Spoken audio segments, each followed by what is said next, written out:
Hey, what is up? Welcome to this episode of the Entrepreneur to Entrepreneur podcast. As always, I'm your host, Ryan Renteria, and it is the start of a new year. And that's why we are so focused on your growth personally and professionally this year. And today's guest is going to bring the heat when it comes to putting all of that into perspective for you. So today's guest, his name is Ryan Renteria. He's a CEO coach at Stretch 5, diverse board director and speaker who helps leaders optimize professional and personal growth. He's the author of Lead Without Burnout: Growth with Less Stress for You and Your Team, with praise from 51 leaders, including Fortune 500 chairmen and CEOs. He spent 9 years at Goldman Sachs and large hedge funds. Ryan became a partner and managing director of consumer investments at age 25, and after strong returns, left Wall Street at 30 for charitable pursuits, which I love where his career path has gone. He spent 9 years as an analytics advisor to the Indiana Pacers coaches and executives. He was part of the ownership group of the Milwaukee Brewers AA minor league baseball team and a potential MLS team. So for those of you who know my love of soccer and basketball, you know how excited I am to talk to Ryan today. He's earned a bachelor's degree from Stanford University. We're going to talk all about his business, all about his experiences, and so many perspectives, all about growth and less stress. This is going to be an important one for all of us. I'm not going to say anything else. Let's dive straight into my interview with Ryan Renteria.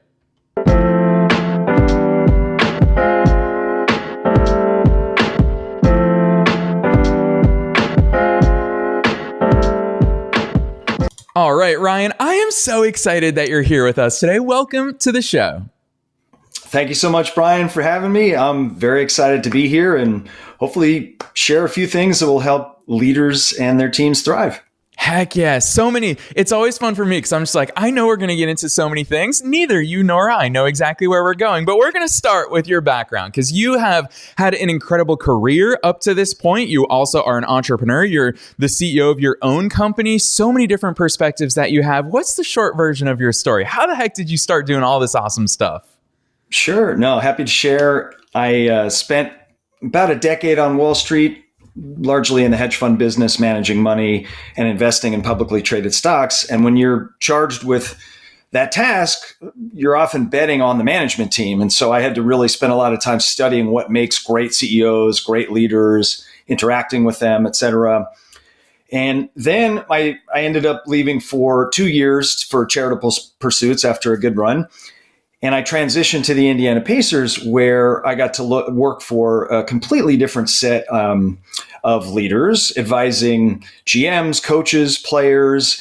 And so really what I ended up doing is putting together those 2 decades of lessons from studying and advising the leaders and building this executive coaching business where I specialize in CEOs, founders, managing partners, effectively people that run businesses.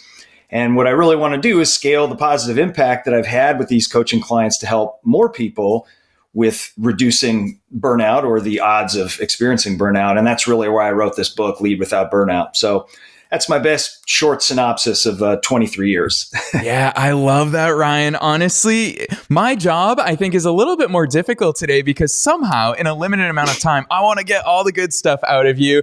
But I think it's appropriate to start with Wall Street because there are probably fewer environments to work in that are more stressful than Wall Street. Like that is a high stress. It's very high pace. There's so much happening. Things literally change. We talk about industries changing over the span of a calendar year. Gosh, in Wall Street, things can change within 4 minutes on the market. So talk to us about the stresses that you saw there, the way that great leaders who are handling it, who are coping with it. Obviously, you were successful there.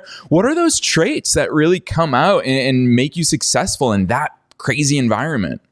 Sure. Well, I think in any environment, the traits that make you successful at navigating that are creating this culture of well-being that allows you to attract A players, top-level talent, and then learning how to trust them and delegate to them so that they take more ownership of things off of your plate, which, by the way, they're more than happy to do because you're not just assigning them a ton of grunt work, you're actually giving them higher-level responsibilities.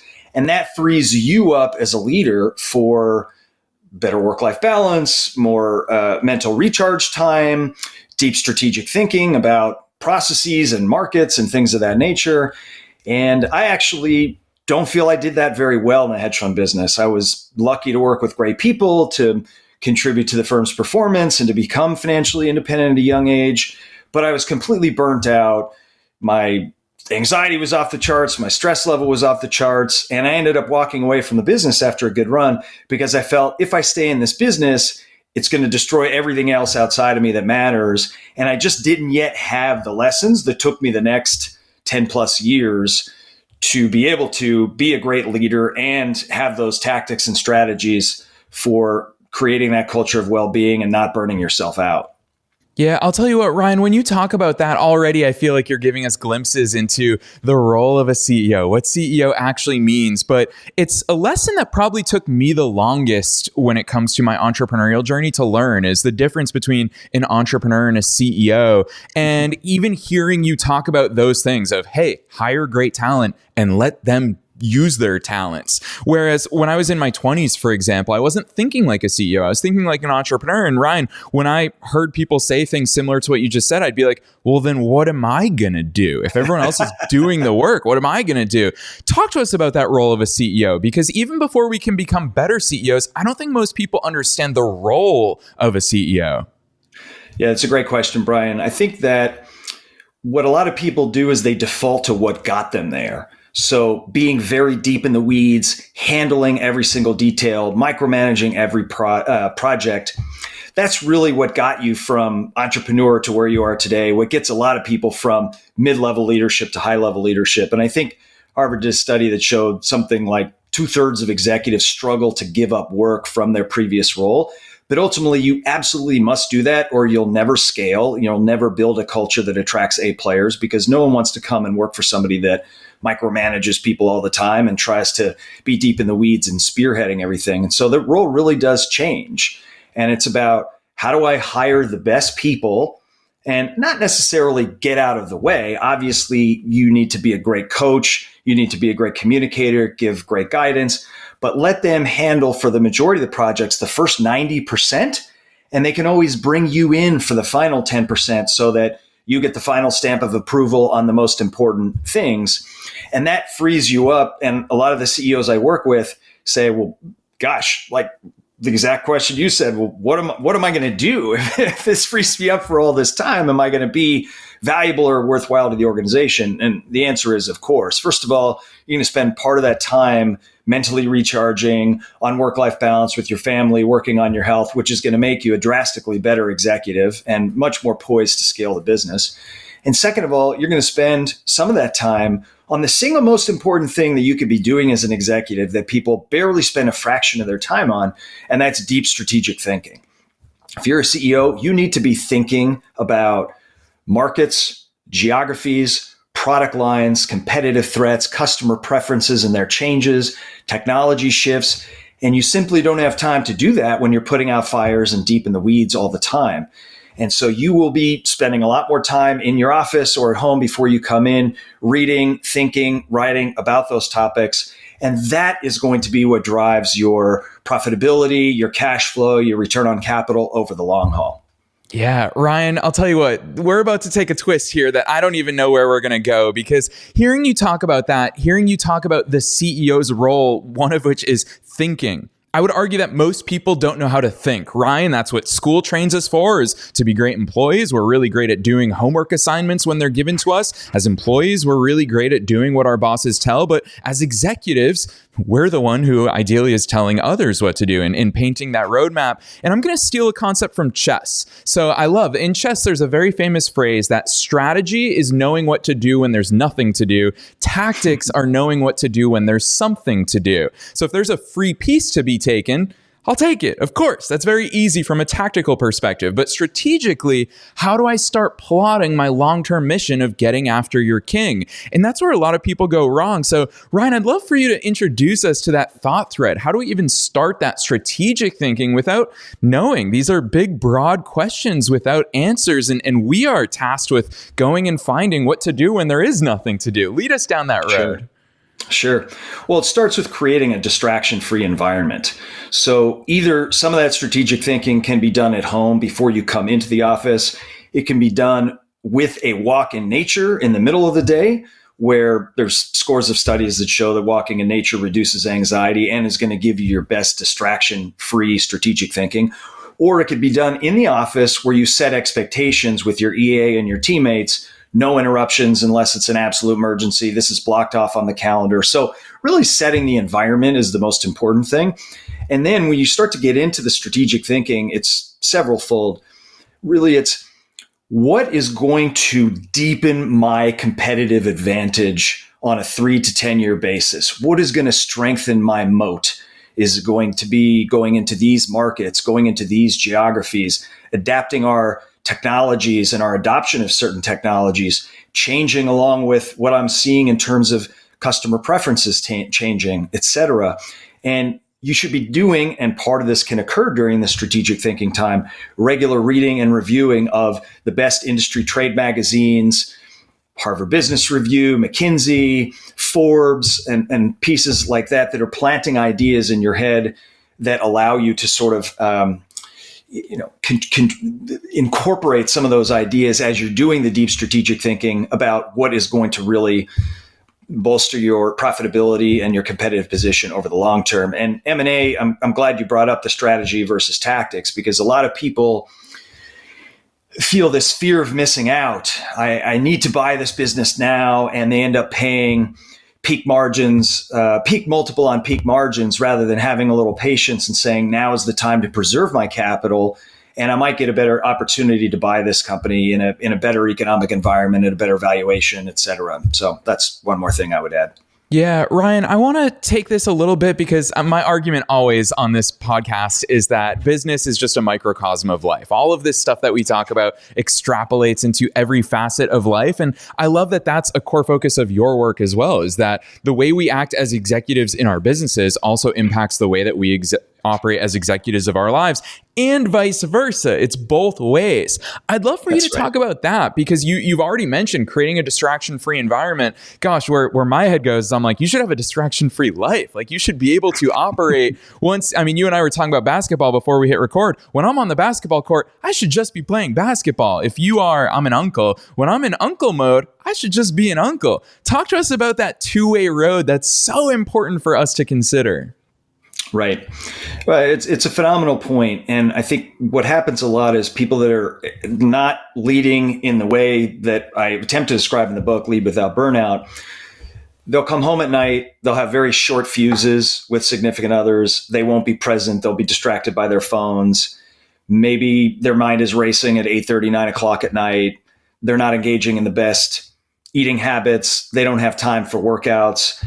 And it's a sort of a negative snowball momentum downward effect, because those things end up harming you as an executive in the workplace. And so really it is so important to be able to achieve those balances and achieve those silos and those different facets of life. Yeah. Talk to us about some of those things, because I know that we can all relate to that. We know when we're not, we as entrepreneurs, we always say like log off, even though we're self-employed and we're just working from our laptops, that stuff sticks in our head. What is the recommendation here? Are we really trying to log off and totally switch? I think about obviously the concept of meditation. A very wise man once told me, meditation isn't about thinking about nothing. It's about acknowledging the thoughts that do come into your mind and having the ability to remove them from your mind. Is that what we're talking about here? How do we effectively put this into practice? That's part of it. Pull your car into the driveway and turn off the engine and spend 3 to 5 minutes meditating before you get out of that car and open that door, because you don't want to bring in all the baggage from the workday home with your significant other and your children. Come in, place your phone somewhere away in a drawer where you're not going to have it in your pocket and feel this desire to constantly refer to it. And if you have young children, get down on their level, get down on your knees, look them in the eye and interact with them on that level and be fully present. And that's really what it comes down to. Yeah. God, Ryan, you're raising the bar. I'm so glad that this episode is airing when it is, because I think this year it's so important. This year, spectacular things are going to happen for people who heed this advice that you're sharing with us today. I'm getting chills even hearing you talk about this level of presence in life. Go ahead. I appreciate it. I just add one anecdote, and maybe when my kids get to become teenagers, I'll be mocked for saying this, but I've tried to execute the trust and delegate leadership principle that I espouse to CEOs with my kids. And it is really just incredible to see the more that I have attempted to not micromanage. How many vegetables are they eating? When are they doing their homework? When are they getting their responsibilities done? And saying, I trust you. You know your responsibilities. You know what you need to do. This is going to be helpful for your body. This is what needs to get done. And my children just don't want to let me down and violate that trust. And we end up having significantly fewer arguments because of it. So we'll see if it works when they're teenagers or not, but so far so good. I love that. Especially my brother's got 2 6-year-old twins. So seeing his hands full in the responsibilities and obligations that come along the way, Ryan, I'm going to be so keen to see how you all manage it as the kids get bigger, for sure. So on that note, I really like, obviously your book is called Lead Without Burnout, Growth with Less Stress for You and Your Team. Let's talk about burnout, because I think burnout manifests as someone who's been burned out as an entrepreneur. I went through a 2-year cycle where I thought I wasn't cut out for entrepreneurship because I allowed burnout to really get to me. I guess this is a 2-part question. 1, what are the signs of burnout creeping into us? And 2, where does burnout come from? Because it can come from a lot of places, but I guess I'm talking more about internally versus externally. Obviously, we know that if you're doing a bunch of things that you don't like, you're going to get burned out by it. But what is it triggering inside of us that manifests in the real world, in the way that we behave, the way that we think, and heck, the way that we feel? I think it really can manifest in people in various ways. It may be that all of a sudden I start waking up at 4 a.m. My mind is racing. I can't get back to work. I can't get back to sleep. Therefore, I'm exhausted the next day at work. When we hit the dip in the circadian rhythms around 2 to 4 p.m., I'm worthless when it comes to productivity. That's one way it can manifest. These short fuses with your loved ones at home is another way it can manifest, where you've taken all you can take at work, and you come home and you've held it together, and then you let it out, ironically, on the people that you love and that you're trying not to let it out on. So I firmly believe, and I've seen it in my work, that CEOs, other senior leaders can create less burnout, better health, more time with family, more freedom without sacrificing those big business goals. And it really comes down to culture. With your organization, with your unit, with your group, how do you create a culture that frees yourself from the stress, from the workload that causes that burnout, that harms your health and your relationships? That's really the point of the book, my executive coaching work. And the hope with the book is, if you actually, as a leader, take all the steps that I outline in terms of creating a culture of trust, candor, mental health, and then trusting and delegating to those A players that you hire. And we have a whole chapter in the book on that frees you up for the strategic thinking and the mentally recharging. You're actually going to help your teammates substantially with reduced burnout, which is going to reduce the significant cost of turnover that you might already experience and give you a hell of a lot more purpose and meaning in life.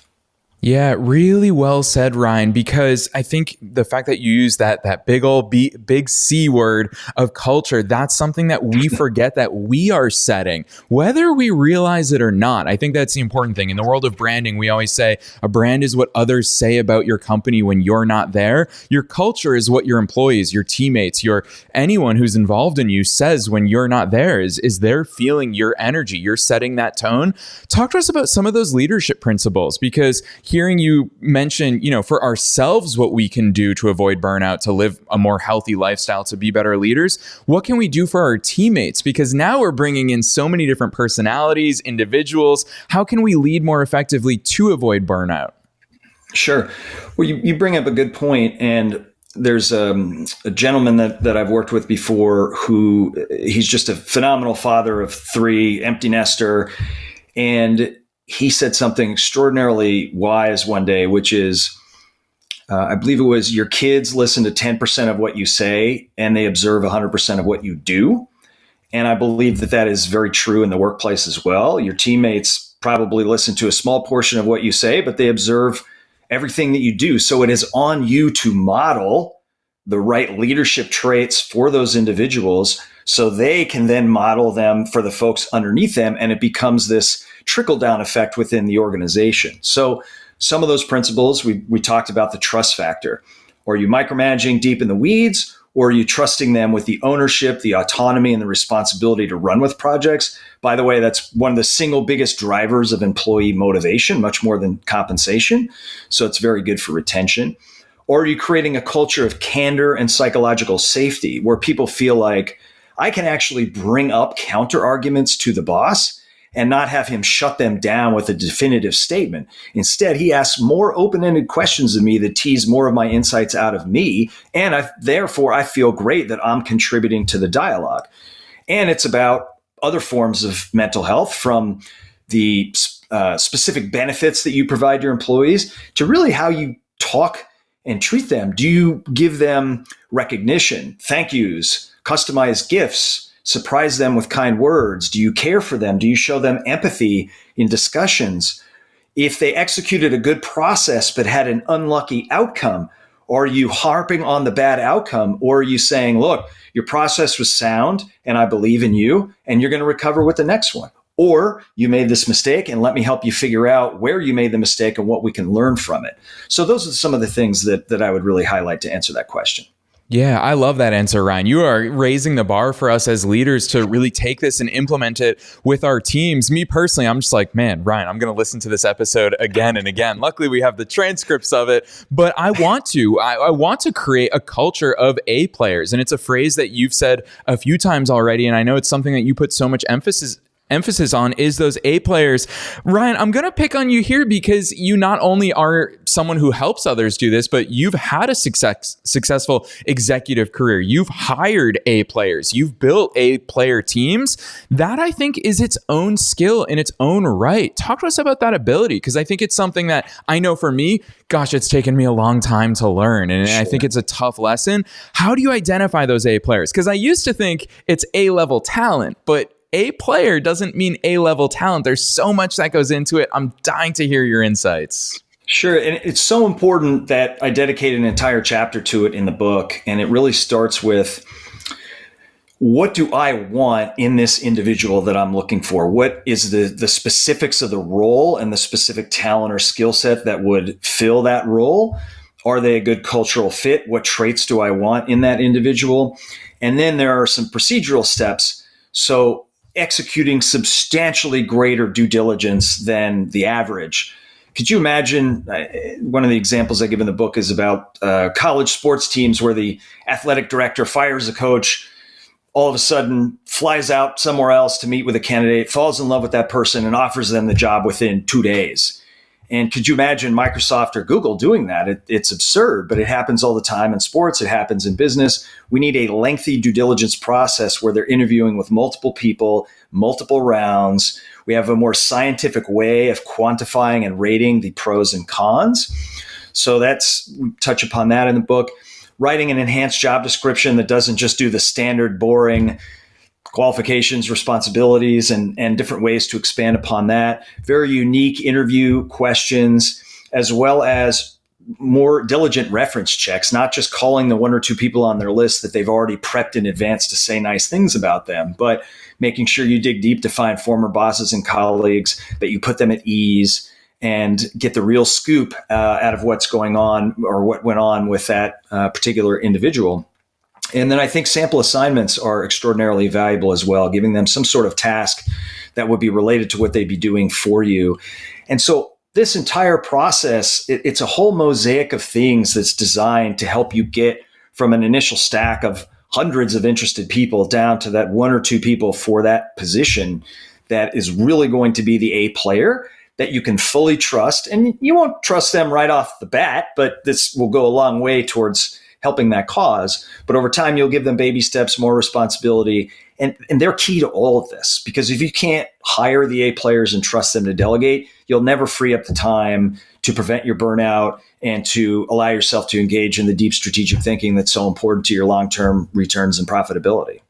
Yeah, Ryan, gosh, I wish I heard this episode years ago. You would have saved me so much time and effort and money for sure along the way. And you would have really accelerated the growth. So I'm glad that we're bringing this to listeners right here, right now, because these are the actionable things. Listeners, go back and listen to Ryan's answer to that question again, because those are the real life things to incorporate in your hiring process, in your onboarding process, to start building the culture of an A team full of A players so that you can lead in your most effective way. And on that note, Ryan, I feel like within your answers, I always say that success leaves clues. And I think today, here on display in front of us, without you even seeing it, we're hearing a few things from you. One, we're very clearly hearing how value-driven you are. When you talk about culture, you talk about you as the leader setting that tone. You talk about trust. You talk about openness, communication, all of those things that are so important. But the other thing that I'm really hearing and seeing from you today, Ryan, is you hold yourself to a very high standard. And I think that's so important for us to talk about very openly here in today's episode, because it's going to be a theme of our content here in 2024 is clearing the way. Get rid of all the average, the mediocre stuff in our lives, because we need to demand extraordinarily highly of ourselves, because that'll trickle into everything, whether it's business we're talking about. We've talked about relationships. Obviously, health is very important for you as well. Talk to us about some of those high standards that you personally have in your life as your own person, as your own entrepreneur. Brian, I'm really glad you asked this question, because if people take one thing away from the book, I hope it's around this topic. And that's why I really spent a good portion of the beginning of the book touching upon it. I do believe we should set extraordinarily high standards for ourselves as whole humans. The problem is that the majority of type A, high-performing, world-class individuals have this perfectionist mentality that they believe that they can achieve a 10 out of 10 in every facet of life. 10 out of 10 as an executive, as a significant other, as a parent, with health, and it's just not realistic. And so what I talk about in the book are certain exercises, like a values and visions exercise to figure out which of the facets of life are most important to you, then a wheel of life exercise to figure out how you're doing against those values and in what areas of life you're falling short, and to really zone in on what are the 2 to 4 areas of life that matter the most to you over the next 1 to 3 years, and how do you become a 9 out of 10 in each of those areas. So yes, extraordinarily high standards of 9 out of 10, but in 3 to 4 different areas so that you are a 10 out of 10 as a whole human. Yeah, really powerful insights from you there. And gosh, listeners, I know that if you're anything like me, you're chomping at the bit to get your hands on Ryan's book. We're going to talk about that. We're going to be dropping links to that, as well as they're obviously in the show notes. But before we get there, I want to extract a little bit more brilliance out of you, Ryan, because I think this stuff is so important. And I just think it's fascinating to get inside the minds of what I consider to be extraordinary humans and extraordinary entrepreneurs and executives. And that's why I'm so fortunate that this is my job. I get to talk to people like you every single day, Ryan. With that said, I know that for me, it's quotes. Like, I have so many quotes that quotes aren't good if you just read them and forget about them, but quotes really guide those low moments for me. When I'm in those times where stuff gets hard, that's where I turn to the wisdom of others that I digest in quote form to really get me through those low points. Ryan, let's talk about that, because I don't think we can close this episode without talking about the inevitable lows of being a leader. We carry a lot of weight on our shoulders to lead our teams, to lead our families, to lead so much of our lives.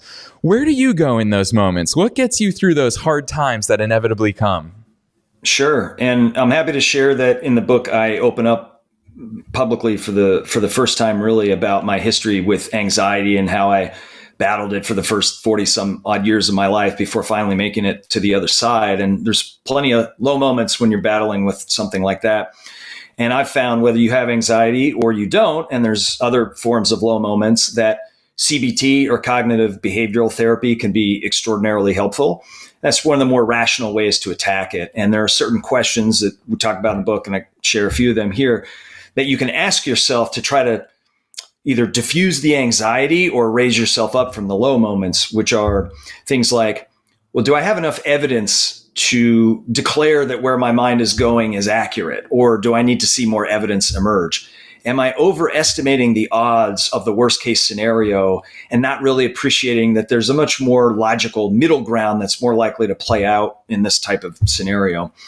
And secondarily, nothing helps me rebound from the low moments than laying out a plan of action steps. But first, you have to understand what's in my control and what's not in my control. And so for what is in my control, I can lay out a plan of action steps such as, all right, 3 days, I'm putting on the calendar 3 days from now, I'm going to execute X, Y, and Z. Or this is important, but it's not urgent. So I'm going to postpone it till March, and I'm going to put it in the calendar in March. And if it is not in my control, it is actually emotionally freeing because you have done everything in your power to maximize the odds of a good outcome. You've executed the process and you're just experiencing a bad outcome. There's really not much more than you could have done. And that in and of itself can be freeing to kind of lift you from those low moments. And lastly, distract yourself by engaging in something else that you enjoy that takes your full attention. It could be playing a board game with your kids. It could be going out to a nice date night and dinner with your significant other.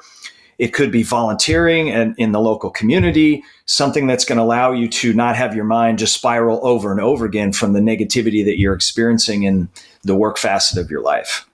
Yeah, Ryan, I'll tell you what, I'm getting chills so many times. It doesn't happen to me during every episode, but I'm really hearing you living that life that exemplifies so much of the ideals and goals that we all hope to get through. I really think, I didn't expect this to be the theme today, but that role of meditation in our lives is what I'm hearing from you is, be cognizant of the thoughts first and foremost, and then make the correct executive decisions of what do I do with these? It reminds me of that Maya Angelou quote where she says, if you don't like something, change it. If you can't change it, change your attitude, because it is that it absolves us of that weight of that burden. And I just think it's so in line with the way that you hold yourself to high standards. It's obviously very aligned with your book, Lead Without Burnout, which I'm personally very excited to read here in the new year.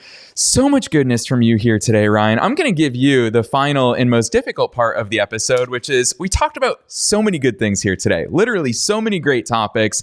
Listeners are going to feel uplifted. They're going to feel challenged in a very good way to take action. What is that action that you think everyone would benefit from after hearing us talk here today? Sure. I would highlight 3. Number 1, work on improving the mental health friendliness of your culture, whether it's your entire organization or your group or your unit. Number 2, get comfortable with baby steps, trusting and delegating high-level responsibilities to the A players that you've landed on your team. And lastly, use that extra time that you freed up from them taking things off of your plate for some combination of work-life balance / mentally recharging and deep strategic thinking about things that are going to really move the needle for your group or your company on a 5-year basis. Yeah, really good advice, actionable for every single one of us listeners. Can you see why I was so excited to welcome Ryan here to the show so early in the calendar year so we can all set our sails and make this the best year of our lives? Ryan, this has been so much fun. We've teased your book for sure. Listeners, I know they're going to be super keen to go deeper into your work, all the awesome things that you have out there. So drop those links on us. Where should listeners go to get all this good stuff that you're putting into the world? Sure. If you go to leadwithoutburnout.com, you can sign up for free there and we'll send you the intro to the book.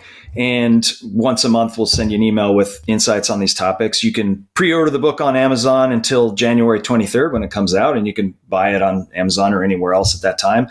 All the profits from the book will be donated to mental health charities such as Mindshare Partners, which focuses on mental health in the workplace specifically. And for CEO coaching, the website is thestretch5.com, thestretch5.com.